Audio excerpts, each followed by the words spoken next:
Nets lose to the Hornets in terrible, maybe even embarrassing fashion. A game that felt like they should have won from start to finish. Also felt like they couldn't get a single stop from start to finish. Still had a clean look to end the game. Could not get it to go down. We're going to break down Cam Thomas's return. We're going to break down the Brooklyn Nets not getting any stops. We're going to break down that final shot. We're going to break it all down. But first, the theme music. You are Locked On Nets, your daily Brooklyn Nets podcast. Part of the Locked On Podcast Network, your team every day.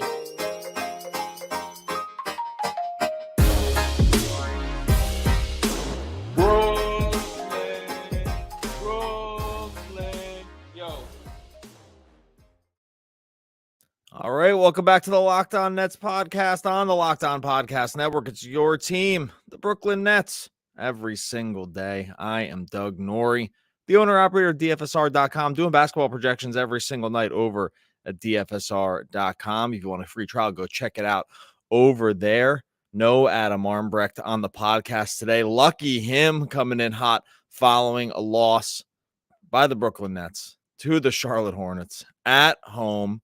Good time to remind you, thanks for making Locked On Nets your first listen of the day. We're free and available on all those great platforms, especially when you want to come in after a game rip-roaring mad, because this is one the Nets definitely should have had. There's almost no excuse for this loss. If you've been listening to the podcast for a long time, you know I want to keep things with a pretty steady hand, want to make sure I don't bring too much emotion into it. Want to keep keep the fandom a little bit at bay for the moments in the podcast to just kind of keep things together. But man, this one pushes the envelope on reasonable expectations around what you can assume you think you want to have happen at the end of the game. The Nets end up losing to Charlotte with no LaMelo Ball, 129-128. So many things to talk about with this game. Adam and I talked about in the preview game, just saying these aren't must wins, but these are just, you kind of have to win these games. Charlotte's 5-11 coming in on the game. Nets are 9-8. They're getting Cam Thomas back. He's going to come in off the bench, but Nets are going in the right direction, getting healthier. The Hornets are going in the wrong direction with no LaMelo Ball. Maybe borderline starting to circle the drain on their season, right? Like 5-11 with just not a ton of talent. There's really nothing on the bench for this team. And you look at this game and you say, Nets are like minus 322 home favorites, minus 8.5 on the line going in. All the signs are pointed for, not necessarily an easy win, because you don't want to say that in the NBA these days. Maybe nothing is easy, but definitely a victory, right? No doubt. And it's almost like the Nets felt like it was watching them play this game. There was times they wonder if the Nets just thought the same thing. That's just like, hey, this is just supposed to be one in the W column. This is a game that we should win. We're just going to win. And therefore, certain pieces of effort aren't going to end up being there or whatever it is. I think there's probably some luck factors that are playing in on this one too. And sometimes you can run on the bad side of just someone just going, absolutely scorching hot from the field, which is definitely what the Hornets did.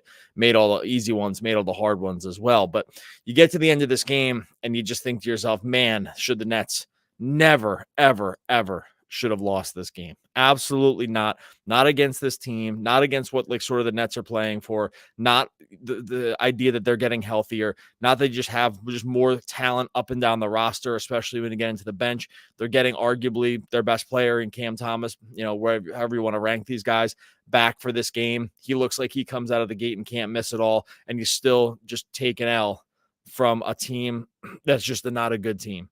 And this is a really, really tough one. I'll go through just a piece of the final shot here. And I typically do not get too wrapped up in woulda, shouldas, right? I just don't know if that's great process, especially after a game when emotions are high, when you just want to have your senior team win, when you ultimately just want the outcome to have been a certain way. I was flummoxed at the very end of this game. Nets have 6 seconds to go. They've gotten the rebound. They've gotten a stop from Charlotte. They're pretty much have exactly what you want. They have a fast break with Dinwiddie, Cam Johnson, and Mikal Bridges. It's a 3-on-2 break. There's 6 seconds left. I thought it was a smart for Jacques Vaughn to not call a timeout. They had numbers, right? They have numbers going up the court. This is a spot that you pretty much, you don't really I don't think you don't want to take a timeout here, right? I don't think not when you have the numbers and not when like you have the other team on their back heel. There's just really no reason to do it. DFS grabs the rebound. Spencer's pushing the ball. They're down 1. They kick out to Cameron Johnson. He gets an absolutely clean look for 3 and front rims it and misses. I just don't understand why that ball was not taken directly to the rim. The case against it is going to be, well, it's going to be a contested shot. Cam Johnson is wide open, and that's, he's a 40% 3-point shooter, and maybe the expectation of 40% three-point shot versus, what's going to happen contested at the rim is a higher EV play than just going to the rim. I'm not really sure. It sure didn't seem like it in the moment. It definitely didn't seem like it when he missed. And you just have to think to yourself, when you're in a situation where you're only down 1, I can understand if you're down 2 or down 3, looking for the win or looking for the tie, putting up a 3-pointer in that instance. When you're only down 1, there's multiple things that can happen here. You can get fouled. Okay, yeah, it's probably a tough call to get a foul call late in the game, but you have 2 defenders on their back heels moving backwards in transition. So you can get to the line where one shot's going to tie, two could win the game. You can actually miss the shot, but you have a trailer because Mikal Bridges and Cameron Johnson, if they're also able to crash, bringing numbers that way, there's still enough time to crash and get an offensive rebound. I get that these things are super hard to synthesize in the moment. I'm not a professional basketball player. Making these decisions in the moment has to be incredibly, incredibly difficult. It just feels like you are in a situation where you actually have almost pretty much the advantage, where you've gotten exactly what you wanted. You have the numbers, you have a fast break, you have a team that's on their back heels, you have a chance to win the game. You only need 1 point you need 2 points to win, and it's over, and to settle for a 3. And it just felt really, really brutal in the moment. It is not really, the sting of it has not worn off as we started the podcast here. If I'm just being totally honest about it, it was just kind of one of those head scratching moments. In the end, look, there was 1 million points put up in this game. This game, 129 to 128. We tend to kind of grab on to the last final moments and not kind of see the game, the entire game as it is. And with all these different moments that could have happened during the game that would have just made this outcome completely different. And it doesn't need to go down to the final shot. I totally get that. But in the end, you are kind of left with this final piece that you stare at. And at least I had to wonder, was that the best shot they could have gotten? Was that the look that they really, if you drew it up, is that the look you want to take down 1? It's just really, really hard to tell yourself a story that it is. All right. Going to get into some more of this game. Obviously, Cam Thomas's return. Got to talk about just how many points Charlotte was able to put up in this game somehow, where it just seemed like every single time down the court, they were scoring and scoring and scoring some more. I want to get into all that. We're going to get into that in a second. First, I'm going to tell you about our friends over at Gametime. This will cheer me up.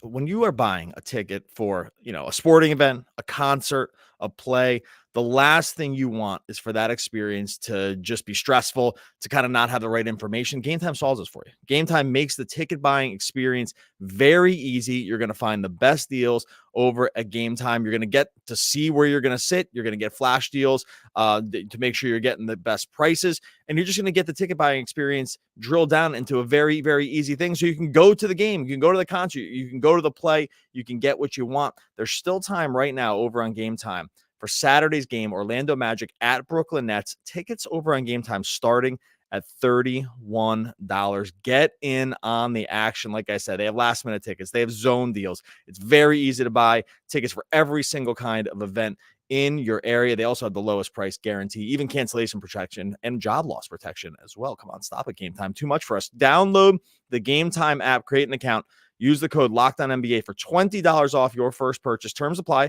Again, create an account and redeem code LOCKEDONNBA for $20 off. Download Gametime today. Last minute tickets, lowest prices guaranteed. All right, it's hard to know sometimes which you want to go to next. You want to talk about no defense? You want to talk about Cam Thomas? They're both probably relevant to the situation here. On the board here, I have no defense, but we'll talk Cam Thomas first. So Cam Thomas returns in this game, does not start as we I kind of predicted this. I mean, we said that the starting lineup ultimately Cam Thomas should be part of it. I really didn't think he was going to come out of the gate and start. I thought that was for a couple of reasons. I thought that they would not start Cam Thomas because, one, he's working his way back from an ankle injury. There's probably some conditioning stuff.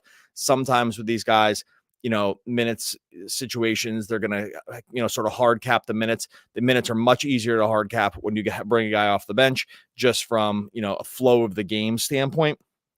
So it wasn't all that surprising to me that Thomas did not start this game and that they ran with the regular starting lineup, a unit that has still been good. So whether, whatever you feel about Cam Thomas and whether he should start, the starting five has still been a good squad. I think ultimately he does move back into the starting lineup. So they bring him off the bench. I also think that bringing him off the bench kind of cures this like ongoing problem of which we've talked a lot about, which is sort of trying to understand what the ultimate starting lineup is going to be and maybe pushing the problem of having to worry about it down the road at least one more game under the guise of and true, like the true circumstance of, we're working him his way back on minutes. We're going to work him back into it. Like, there's conditioning here. There's just getting up to game speed, yada, yada, yada. And just to bring him off the bench makes your life for Jacques Vaughn a little bit easier from that standpoint to kind of not have to make the decision right away because it's an injury thing, because it's working your way back. So I kind of understood why they did it. It'll be interesting to see going forward, right? Like what ends up happening with Cam Thomas, something that we've discussed many, many times on the podcast, just trying to figure out what the ultimate best look for this lineup is. But look, Cam came back and looked like he hadn't missed any time at all, right? Like he plays 25 minutes, goes 11 for 21 from the field, 2 or 5 from 3, gets the line 3 times. It's a little low for him, but all things considered, but still dropped 26 points, had 2 rebounds and assists. Like he just had the full Cam Thomas bag that we, if at least from the shot selection standpoint, that we're at this point almost, you for sure used to seeing, probably starting to at some point kind of take it for granted. Like the degree of difficulty on his shots is among the highest in the entire NBA. He can make shots at every angle. He can make shots over defenders bigger than him. He can finish at the rim. He has incredible strength. Like he has incredible core strength too. It's really hard to get him off his spot. This is why he actually takes a lot of contact and typically is able to get to the foul line a lot, because he has incredible body control, especially when he's up in the air. He's just so strong. Bigger defenders really can't move him, and he can kind of contort his body in crazy ways that other NBA players just kind of can't. Make shots, stay in the air a little longer. He plays the angles really well off the backboard. He just actually has he's just an incredible scorer. That's kind of it. We talked about the list of guys that were ahead of him in terms of points per game scoring before he had gotten hurt. It was like basically the first and second team all NBA group, and like Kevin Durant, because he just didn't make all NBA. Like literally every single guy on the points per game scoring for in the NBA this season, every single one of those guys was either on the first or second team all NBA last year, except for KD. And KD just didn't play enough or got traded. Like the list is totally incredible. And then it's Cam Thomas. So he comes in, he plays 25 minutes. Look, whatever you want to say, this is a very Cam Thomas-y line, right? It's like a lot of points, it's a lot of shots, it's no assists, it's nothing really, kind of nothing else. That's what we kind of have to live with. It's probably a discussion for a different day around like whether these are the kind of stat lines you want from a player to have just be so score heavy and really nothing else. The juice feels like it's worth the squeeze, but it's probably a conversation for the other day. The question I probably have for this situation was like why Cam Thomas wasn't closing.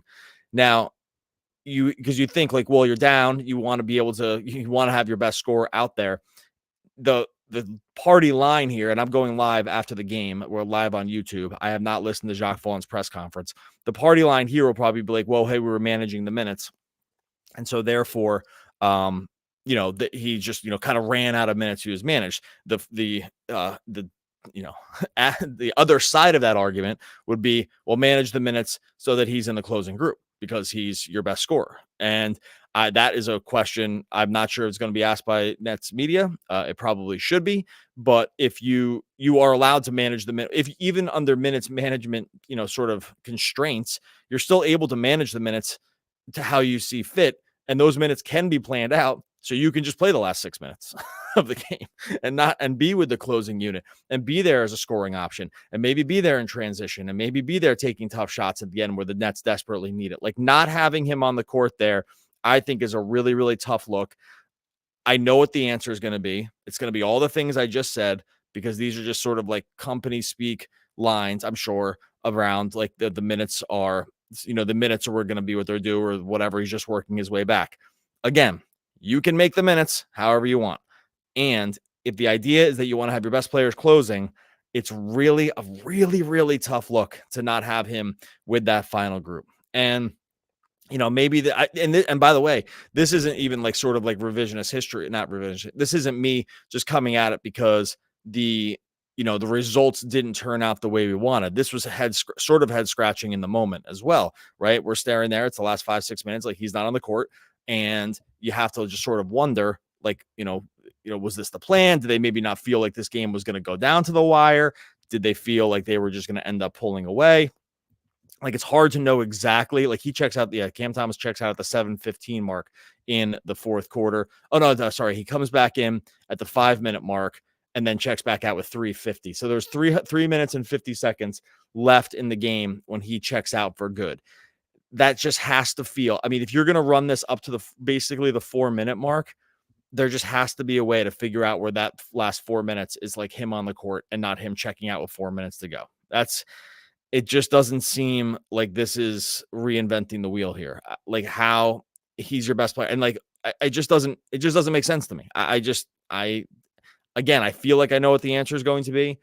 It's hard to sort of accept answers, I think, whatever they're going to be. And now maybe it's just gonna be like, hey, we made a mistake or whatever. I don't think that's going to be, or like, we don't want him to close. I don't feel like that should be the plan either. But in the end, not having him on the court for those final 4 minutes, I think the Nets, for sure felt it. I think they really could have used, especially when I guess they were winning at that point. They're only winning by 3, which is not, that's nothing in the NBA, especially with the way that Charlotte was literally making every single shot that they took.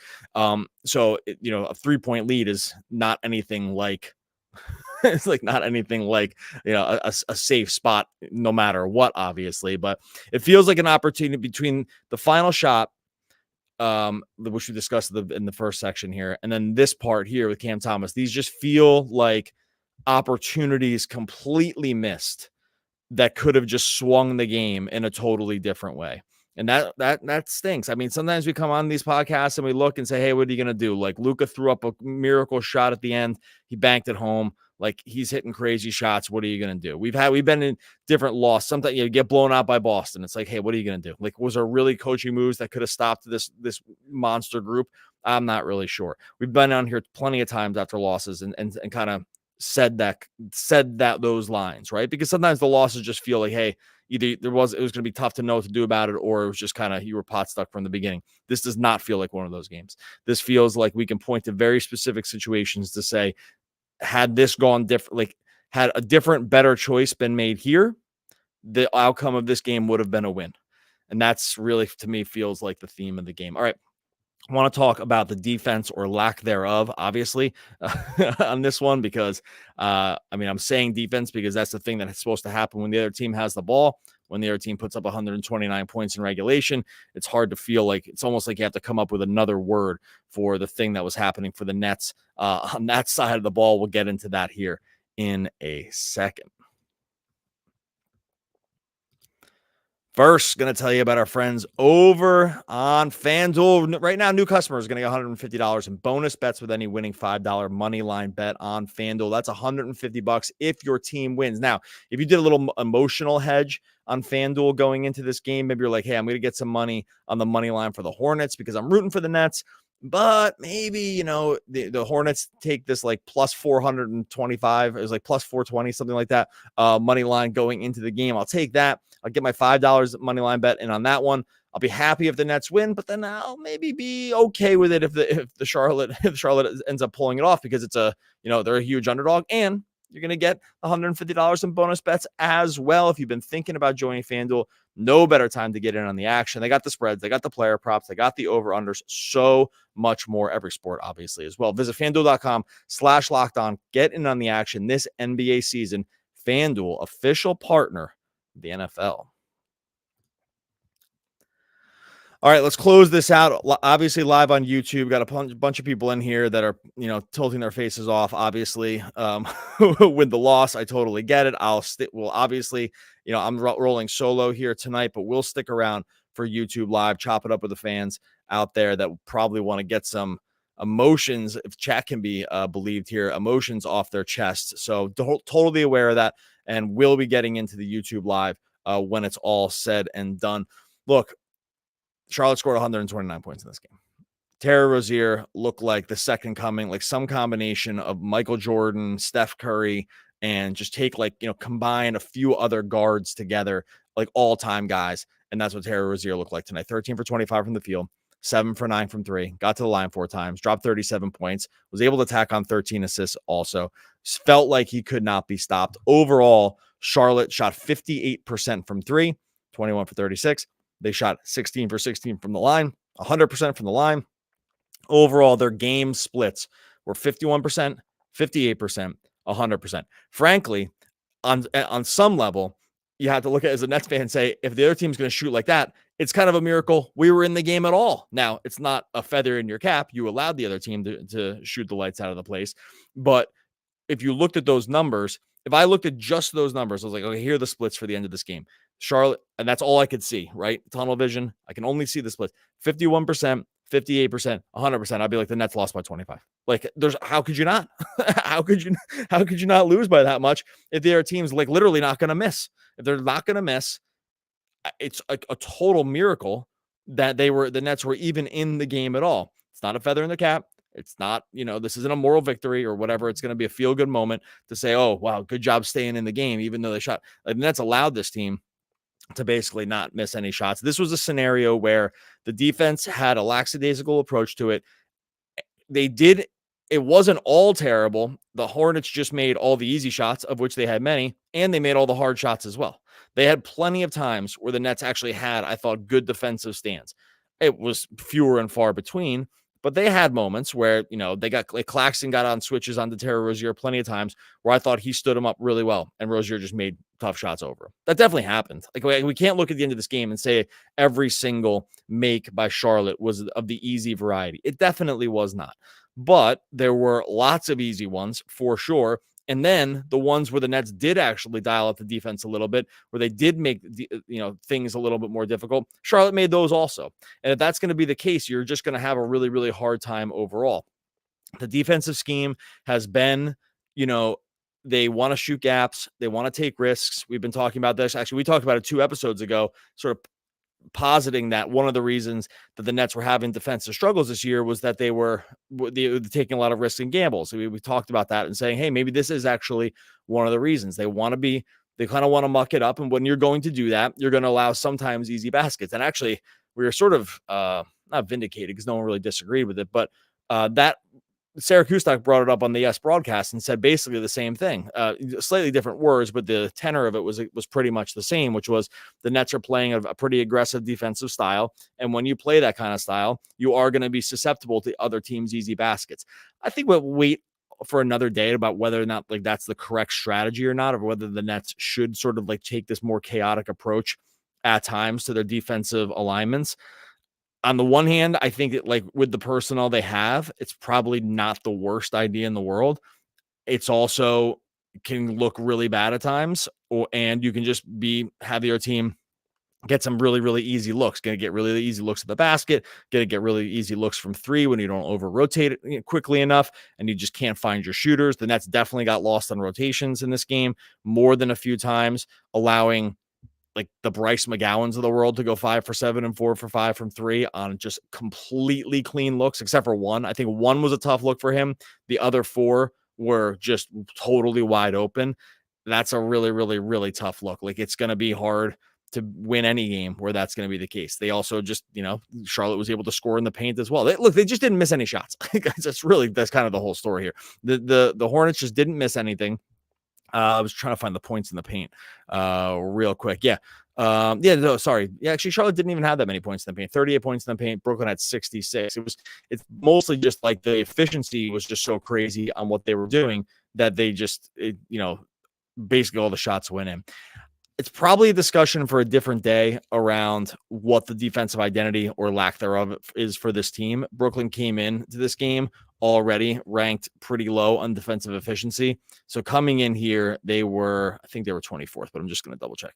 Yeah, they were 20. Sorry, they were 20th. Brooklyn was 20th in defensive efficiency. That's going to take a dip after this game for sure. I mean, they'll probably be, this might drop them like 3 or 4 spots at least. So maybe they end up in the 24th or 25th ranked defense at this point. I mean, hopefully it's not adjusted. Hopefully it's not adjusted for opponent, because they would drop even more, right? It's just going to be like, this is going to be the amount of points you allow to opponents independent, and that's gonna be what it is. If you adjust it for opponent, I mean, we might be staring at a really, really ugly number, but they're not going to do that.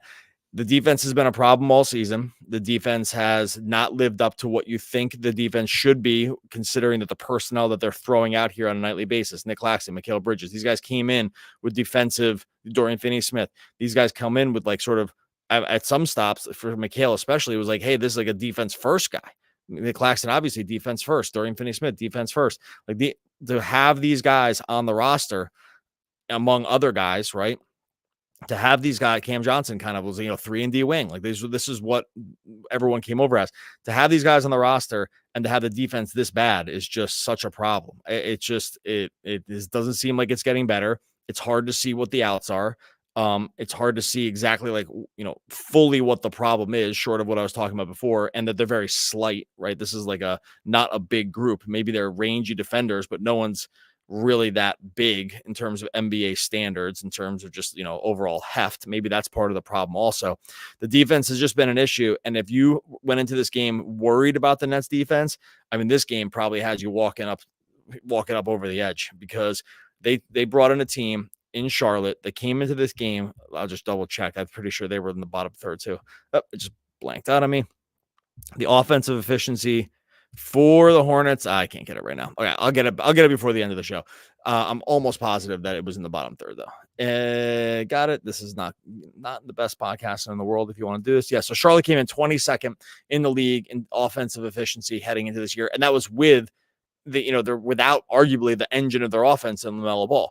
The 22nd ranked offensive efficiency, no LaMelo Ball, no bench, and the Nets let them drop 129. If you had problems with the defense, you are probably on fire. I'm not going to go, you can't go that far here, but it's just one game. But it's just one of these totally inexcusable things where it's like, how can you say you have good defenders, and how can you say you have good defensive schemes or whatever, and look yourself in the mirror and just have these kind of numbers be the things that happen against you? It's just, they just don't compute. It just doesn't work. You can't say one thing and then have these results. And this was just a terrible look for the defense overall, and something that probably will not be easily forgotten by fans, nor should it. It's a problem. The Nets have not addressed it. This game might be the thing that breaks something with it, because it just seems so inexcusable, but we endure. That's what we do as fans, and we hope that the next game they turn it around. All right. We are going to break off into taking questions on YouTube Live. Roland Solo, obviously, on the podcast. Much appreciate everyone that's jumped in here. I know people's got the emotions are high when it comes to the losses. I totally get that. Make sure you are subscribed wherever you listen to podcasts.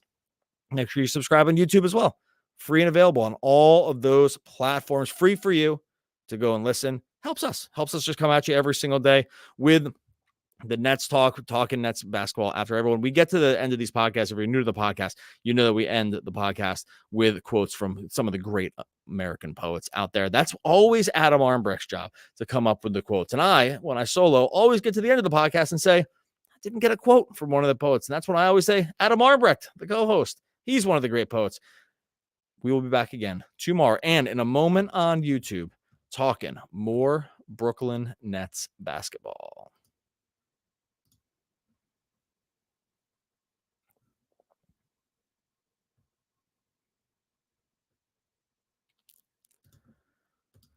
All right. Post-podcast. Lay it on me. Usually put these up as bonus episodes over on the pod feed. Not going to do that today. Just no Adam here. So we're just going to roll we're going to come in hot here, taking some questions. And so, like I said, if you're listening on the pod feed, if you're listening on YouTube, sometimes just go on the pod feed. That's not going to happen on this one. And that's just going to be the way it is. If you have a question, I'll try to queue a couple up as I sort of ramble here for a few seconds. If you have a question, if you put at Locked On Nets, I'll try to get some of these up here. Obviously, when Adam and I are doing it together, it's a bit easier to kind of roll through the questions while one of us looks for questions and the other answers. So when it's just, just getting a little idea of how the sausage gets made over here. So when you're by yourself, you got to be able to try to do both things. And that sometimes is a problem. Obviously, fans not happy with the way that this bad boy turned out. Can't really blame you. This was a really, really tough look. Let me just queue up a couple of these. All right, here we go. Some people are just looking to get kicked out of chat too. So if you're throwing up stuff that's just like not, I hate to say this. I used to be a teacher. If you're throwing up things that aren't nice, you're out of here. Please, come on, keep it civil, folks. We're just talking basketball. This isn't life or death. It's hoops. Come on. If you're not going to be nice in chat, you gotta bounce. So that's going to be the way that is. All right. All right. So this is a good question. So why do you think that Cam Thomas is better than other efficient scorers who can't pass or defend like Colin Sexton? So I don't know if I understand this question, but maybe I do. So, why is he better than Colin? Well, Cam Thomas is a better scorer than those guys. Like he's better. I'm not sure Colin Sexton's like on the same efficiency level as him. I'll look real quick. I think that, maybe some of these guys just aren't given the green light to go kind of shoot. Like Cam Thomas has clearly been given, a green light to be able to go out there and shoot. Yeah. So I guess Colin was a 50-40, he's a 50-40-82 guy last year. It's dipped down this year. He's 43-34, 85, but whatever. I think that overall Cam just has a really, really high degree of difficulty shot. I think that that comes in really important sort of like late game too. There's probably debate to be had around sort of like, is he a floor raiser for your team overall? I think that's going to be something that's interesting for Nets fans to and us to sort of dissect as the year goes on here, right? Because Thomas, this is not me lodging a complaint. I'm just going to be, it's just what it is, right? He played 25 minutes. He had 26 points. That's awesome. 11 for 21. Love all the shot making. He had 1 assist. Probably should have had 3. 1, Claxton got fouled. And also there was another one where a guy missed a shot. So the assist numbers probably could have been a little bit higher, but not, he shouldn't have 10 assists. And there probably at some point will be a question is hey, can you be the offensive sort of engine for a team when it's just mostly just around your shot creation? And that's tough. That's probably pretty close. I tend to want Cam to play, and I don't know if I'm answering your question correctly here, but I want Cam to play. I think the Nets are clearly better when he's on the court. There are some numbers that suggest that it's maybe a little closer to even than we would hope than we hope it is, just based on sort of on-off numbers. Maybe it is closer. I'm not sure. Maybe I don't know if we have enough sample size to really know. I do know that if you were going to go the anti-Cam Thomas route, you would point to some of these other stats and say, hey, they don't really exist. And is that in the modern basketball, is that really how your team can exist? I'm not really totally sure. Again, I'm on pro having Cam Thomas on the court as much possible. I do wonder if we'll get to a point where we say, hey, at some point, is it driving winning? I don't know. That's maybe closer than we think. Oh, I think we talked about this already, Daryl, but I'll get into it again. Why would Cam Johnson even take a 3 to win the game when Brooklyn had numbers in transition? So if you didn't listen to the beginning of the podcast, I spent the first 10 minutes talking about this very thing. And the second thing too. So for this, Daryl, I would actually go tell you to go back and rewind when this is over, start from the beginning. And I actually answered both of these questions in the first 20 minutes. I would probably spend about 20 minutes talking about both of these things, about the Cam Johnson 3 and the Cam Thomas, sort of maybe mismanagement around his minutes. So make sure you go back and listen, and we'll get another download for it. So that's a good numbers for us. All right, Nader, drop coverage is kind of solved our rebounding woes, but keeping our big closer to the rim, in your opinion, is the correct scheme given our individual talent. So they didn't play drop a ton here. I mean, they definitely they do with Day'Ron every time. And that's always a little problematic too, because if you can't chase guys over screens, then you are going to be, you're going to run into some problems, right? Especially around the 3-point line. And see, that was the full problem here. I think some of this was just sort of over rotational stuff.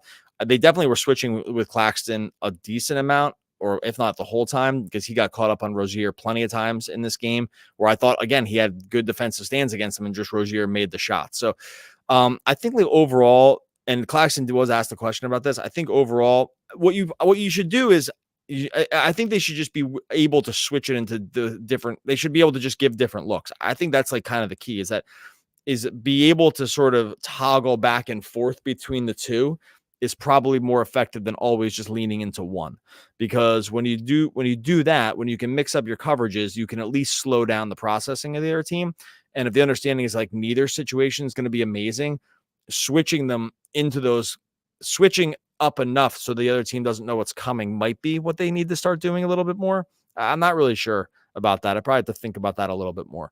So I'm not sure I totally answered the question there, but overall, it's hard to look at like anything that happened on or off the defense here and think that like anything good. It was really, really tough to watch in the moment. And like I said, look, I said this a few times. I do think it's worth repeating. There are some nights where the other team is going to get some easy looks for sure, and then they're going to get some more difficult looks, and those are also going to go in. This was one of those nights, 100%. This was a night where the Hornets just literally made everything. Not every shot they took was easy, for sure. Like you just go back and watch the game. There's plenty of contested shots here. Not probably as much as there should have been, but there were contested shots. They just all found nothing but nylon every single time, right? Like it was just awful from that standpoint. So those are the games that feel extra bad, right? It's like when just everything it's just when everything feels and is going in. Decision to crowd the paint is what's killing our defense. While it puts us in good position, the rebounds also practicing. Yeah, sometimes I think it looks like this is what's happening, and they probably are hedging a little too much in terms of like trying to get into the paint or to like just stop rim attacks or gang rebound. And maybe they're not closing out shooters as fast as they should be. Yeah, like maybe it's a bigger problem than I think it is. I don't know. Probably have to go back and watch the tape on this one. It didn't feel like that was like overwhelmingly happening, but it could have just been me caught up in the game. If you have any other questions, I think I covered some of the ones I had starred. Let me just unstar some of these so I can keep track of what's going on here. Sorry for the hesitation there. Thanks for joining us over here on YouTube. Always tough to jump in here after a loss. All right, I'll probably do a couple more here, and then I got to do some other network stuff. If you have any more questions, like specific ones, I can't really read all these chats, just so you know. So if I see someone put in at Locked On Nets, I can try to at least, or just even put at LON or something, just at something, or at Doug or something, so I can read. So I can just make sure I can try to get in on some of the questions if you're asking, because I definitely want to answer stuff. I just want to be able to, okay. So maybe we don't have too many more questions. Look, this is a tough one, man. I'm with you. If people are frustrated, I totally get it. I think that we have plenty to discuss here. I think that maybe this game highlighted a few other issues that we have. And for sure it's what it's going to highlight is if you were frustrated with, okay, here's a couple things.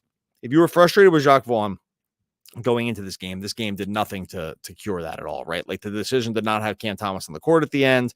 Again, I don't care about the timeout. Like actually not calling a timeout there at the end, I think was probably fine. You have numbers. The other guys are on skates a little bit. Like I don't think you need to call a timeout in that situation. And I think timeouts are generally just kind of overblown coaching stuff anyway. Like I think it's easy for people to look at that as you're doing a good job if you call timeouts and you do a bad job if you don't call timeouts. Like that's like 0.01% of coaching. I mean, less maybe. Like I don't like calling timeouts is such a minuscule piece of the coaching puzzle that it's almost irrelevant to me, but it's not. I mean, there's clearly some situations where you can really screw it up, but for the most part, I think that people think that calling timeouts is like the super high level thing. I think it's mostly just not, but that's my opinion. But so I don't think that's all that bad. But the part where like you just can't get stops, the part where Cam's not in the game, I think there's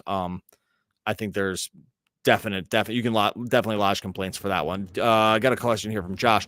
Do you think we'll be better if Claxton comes off the bench and playing small? No, I don't. I think they need to play Claxton. I think that he's been like arguably one of their best players. He's been good. I really don't even put this thing on Claxton really that much. I don't know if it's a scheme heavy thing or like, again, it's just a super run hot shooting night from the Hornets, or maybe the Nets just came in and thought They looked at the line over on FanDuel and they saw -9 going in, -322, right? And they were like, hey, this is going to be no LaMelo. We got this.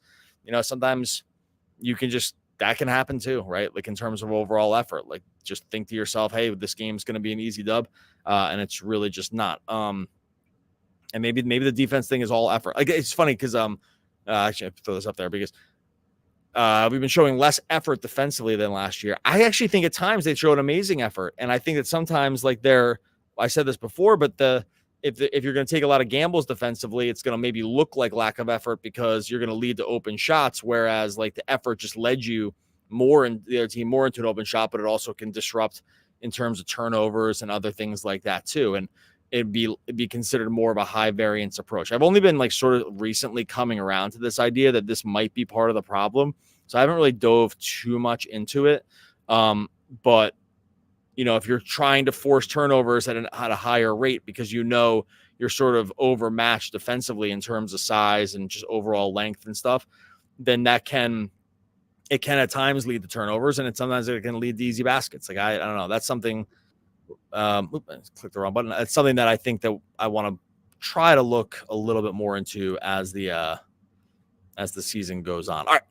Gonna get out of here. Much appreciate everyone that jumped in over here on YouTube Live. Got to get the podcast posted and a couple of things going here. Tough loss, totally with everybody. If you're in a bad mood about this one, I don't blame you at all. But you know what? That's why we get Saturday chance to bounce back against Orlando. Maybe get back in the W column there. Much appreciate everyone that jumped into YouTube. Make sure you hit the like and subscribe button over here on YouTube before you jump out. Make sure you subscribe to the podcast too, because we've been putting extra stuff on the podcast feed as well. Get us into your ears, get in front of the eyes. It's all good to go. We'll be back again, possibly Saturday after the Hornets game, talking more Brooklyn Nets basketball.